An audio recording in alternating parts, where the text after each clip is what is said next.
Hello and welcome to my channel. आज है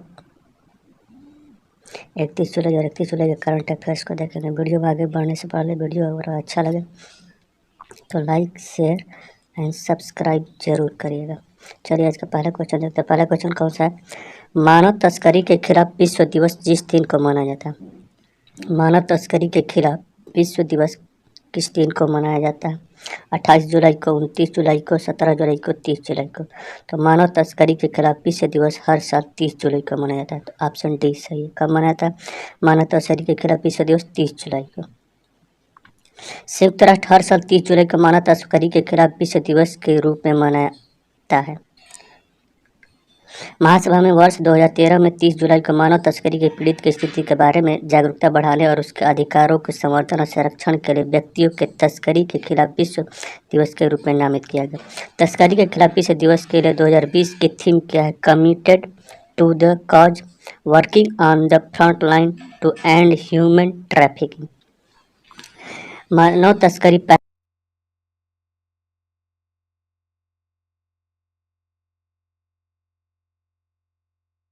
करते हैं। तस्करी के पीड़ितों के न्याय के लिए पहचान, समर्थन, परामर्श और न्याय की मांग करना और तस्करी के प्रतिभा को चुनौती देने का कार्य करते हैं। उन पर क्या ध्यान रखना है। अगला क्वेश्चन है, गांव के बच्चों को प्ले स्कूल की सुविधा देने के लिए विद्या प्रवेश प्रोग्राम, कौन से प्रोग्राम? विद्या प्रवेश प्रोग्राम का शुभारंभ किसने किया है? धर्मेंद्र प्रधान ने, राजनाथ सिंह ने, नरेंद्र मोदी ने या किरण रिजिजू ने? तो किसने शुरू किया है? नरेंद्र मोदी ने। भारत के प्रधानमंत्री नरेंद्र मोदी ने विद्या प्रवेश प्रोग्राम का शुभारंभ किया। तो ऑप्शन सी सही। प्रधानमंत्री नरेंद्र मोदी ने एजुकेशन सेक्टर से जुड़े लोगों, टीचर, स्टूडेंट से सीधी बात की। इस दौरान उन्होंने दो बड़े ऐलान किए। पहला कि गाँव में भी बच्चों को प्ले स्कूल की सुविधा मिलेगी। अब तक यह कॉन्सेप्ट शहरों तक सीमित है। दूसरे कि इंजीनियरिंग कोर्स में 11 भारतीय भाषाओं को ट्रांसलेशन के लिए टूल डेवलप किया जा चुका है। इन भाषाओं के छात्रों को पढ़ाई में आसानी होगी। विद्या प्रवेश प्रोग्राम आज लॉन्च किया गया। अब तक के प्ले स्कूल और कॉन्सेप्ट बड़े शहरों तक सीमित था। विद्या प्रवेश के जरिए यह गांव-गांव जाएगा। ये प्रोग्राम आने वाले समय में यूनिवर्सल प्रोग्राम के तौर पर लागू होगा और राज्य भी इसे ज़रूरत के हिसाब से लागू कर सकेंगे। कौन सा प्रोग्राम? विद्या प्रवेश प्रोग्राम को देश के किसी भी हिस्से में अमीर हो या गरीब हो, उसकी पढ़ाई खेलते और हंसते हुए और आसानी से होगी। शुरुआत मुस्कान के साथ होगी तो आगे कामयाबी और रास्ता भी आसानी से पूरा होगा। इंजीनियरिंग के कोर्स में 11 भारतीय भाषाओं को ट्रांसलेट के लिए एक टूल डेवलप किया जा चुका है। साथ ही मुझे खुशी है कि 8 राज्यों में 14 इंजीनियरिंग कॉलेज 5 भारतीय भाषाओं हिंदी, तमिल, तेलुगु, मराठी, बांग्ला और में इंजीनियरिंग की पढ़ाई की शुरुआत की जाएगी। अगला क्वेश्चन है, हाल ही में जिस देश के अंतरिक्ष एजेंसी रॉसकॉस्मोस ने international space station ISS international space station में नौका नाम से अपनी सबसे बड़ी अंतरिक्ष प्रयोगशाला लॉन्च की है। किसके द्वारा? ISS इंटरनेशनल स्पेस स्टेशन में नौका नाम की अपनी सबसे बड़ी अंतरिक्ष प्रयोगशाला का लॉन्च किसने किया है? रूस ने, कनाडा ने, जापान ने, फ्रांस ने। तो ये लॉन्च किसने किया है? रूस ने। तो ऑप्शन ए सही है। हाल ही में रूसी अंतरिक्ष एजेंसी रॉसकॉस्मोस ने इंटरनेशनल स्पेस स्टेशन ISS में नौका नाम की अपनी सबसे बड़ी अंतरिक्ष प्रयोगशाला लॉन्च की। इंटरनेशनल स्पेस स्टेशन एक निवास योग्य कृत्रिम उपग्रह जो कि पृथ्वी के निचली कक्षा में सबसे बड़ी मानव निर्मित संरचना है। यह 5 अंतरिक्ष एजेंसियों NASA, national aeronautics and space administration NASA, Roscosmos रूस, जाक्सा जापान और ईसा यूरोप और CSA कनाडा के बीच एक सहयोगात्मक प्रयास है। क्या? International space station ISS। नौका मॉड्यूल। रूसी भाषा में नौका का अर्थ है विज्ञान या अंतरिक्ष में रूस की सबसे बड़ी महत्वाकांक्षी अनुसंधान सुविधा है और इसमें oxygen generator, robot, cargo crane, एक शौचालय तथा रूसी अंतरिक्ष यात्रियों के लिए बिस्तर शामिल है। इससे एक प्रोटॉन रॉकेट रूस में रॉकेट समूह रूस की अंतरिक्ष सूची में सबसे शक्तिशाली प्रोटॉन रॉकेट का उपयोग करके कक्षा में भेजा गया और इसे आईएसएस तक पहुंचने में 8 दिन का समय लगेगा। इस दौरान इंजीनियरिंग और फ्लाइट कंट्रोल अंतरिक्ष में नौका का परीक्षण करेंगे तथा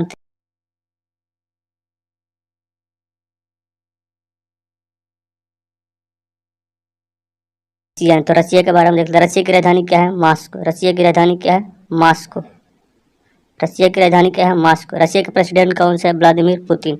और रसिया की करेंसी क्या है? रूबल। रसिया की करेंसी क्या है? रूबल। रसिया की करेंसी क्या है? रूबल। और रसिया की राजधानी क्या है? मॉस्को। रसिया का प्रेसिडेंट क्या है? Vladimir Putin. अमेरिका ने देश भर में कोविड-19 टीकाकरण प्रयासों को समर्थन करने के लिए भारत को कितने मिलियन अमेरिकी डॉलर की सहायता की घोषणा की? तो भारत को कितने मिलियन अमेरिकी डॉलर की घोषणा की है? 25 मिलियन, 20 मिलियन, 30 मिलियन, 40 मिलियन। तो अमेरिका ने भारत को 25 मिलियन अमेरिकी डॉलर सहायता देने की घोषणा की कोविड-19 टीकाकरण के लिए। अमेरिका ने देश भर में कोविड-19 टीकाकरण प्रयासों को समर्थन करने के लिए भारत को 25 मिलियन अमेरिकी डॉलर की सहायता की घोषणा की। अमेरिकी विदेश मंत्री एंटनी ब्लिंकन ने घोषणा की कि अमेरिकी सरकार भारत के स्वास्थ्य और परिवार कल्याण के मंत्रालय के साथ साथ देश भर में विभिन्न राज्य सरकारों के साथ वैक्सीन आपूर्ति श्रृंखला का समर्थन करेंगे। झिझक और गलत सूचना को दूर करने में भी मदद करेगी। अमेरिकी स्वास्थ्य कर्मियों के प्रशिक्षणों में भी सहायता करेगा ताकि वे प्रभावी ढंग से और सुरक्षित रूप से टीके वितरित कर सके। US agency for international development, UNICEF, bill and Melinda Gates foundation और जीएवी और डब्ल्यूएचओ के साथ मिलकर महामारी की तैयारियों को मजबूत करने और समान वैक्सीन वितरण को बढ़ावा देने के उद्देश्य से सहयोग करेगा। कौन? अमेरिका। अमेरिका जो है भारत को कोविड-19 टीकाकरण के लिए लगभग 25 मिलियन अमेरिकी डॉलर की सहायता करेगा। अब किसने किया? अमेरिका ने। तो अमेरिका की राजधानी क्या है? अमेरिका की राजधानी क्या है? तो वाशिंगटन डीसी। अमेरिका के प्रेसिडेंट क्या है? Joe Biden. अमेरिका की करेंसी क्या है? US dollar. विश्व शिक्षा शिखर सम्मेलन ग्लोबल एजुकेशन समिट आयोजित कहाँ पे किया गया? ग्लोबल एजुकेशन समिट का आयोजन कहाँ पे किया है? लंदन में, फ्रांस में, केनिया में, वेल्स में। तो लंदन में। कहाँ पे इसकी आयोजन कहाँ पे किया गया है ग्लोबल एजुकेशन समिट का? लंदन में। तो ऑप्शन ए सही है। Global partnership of the education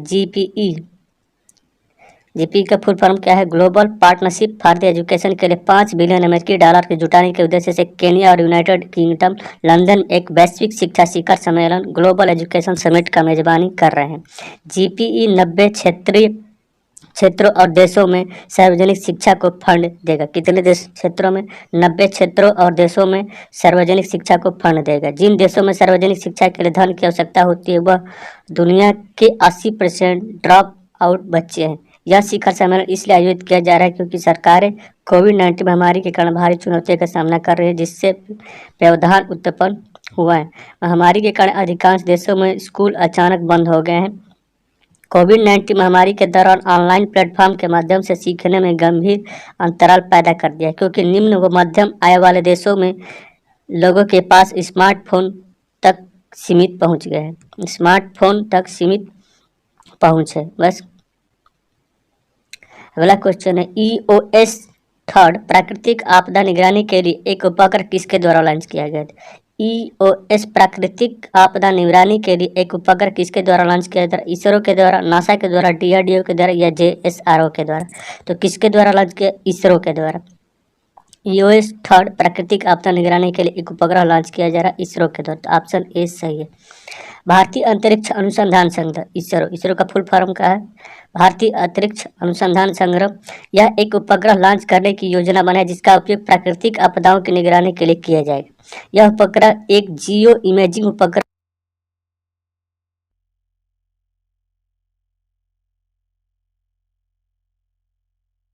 इसे साल 2021 से 2022 में लॉन्च किया जा सकता है। यह उपग्रह न केवल प्राकृतिक आपदा बल्कि दिन में कम से कम 4 से 5 बार देश की इमेजिंग करने में भी सक्षम होगा और फसलों, जल निकायों, वन आवरण में परिवर्तन और वनस्पति की स्थिति की निगरानी करने में भी सक्षम होगा। अब ये किसके द्वारा लॉन्च किया? इसरो के बारे में देख लेते हैं। इस भारतीय अंतरिक्ष अनुसंधान संगठन भारत का राष्ट्रीय अंतरिक्ष अनुसंधान संस्थान है जिसका मुख्यालय कहाँ पे है? बेंगलुरु में। संस्था का मुख्य कार्य भारत के लिए अंतरिक्ष से संबंधित तकनीकी उपलब्ध कराना है।